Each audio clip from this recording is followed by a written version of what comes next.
रहबो हम बम्बई शहर में, नहीं रहबो कलकत्ता शहर में।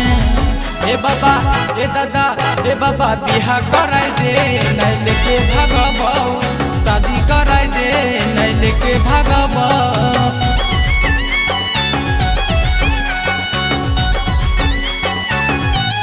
ए बाबा बिहा कराई दे, नहीं लेके भागबो।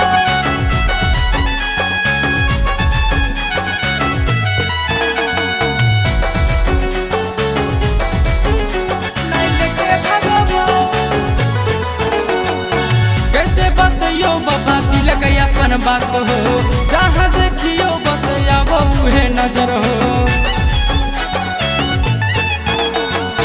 कैसे बतियो बाबा तिलक अपन बात हो, जहाँ देखियो बस आबो उहे नजर हो।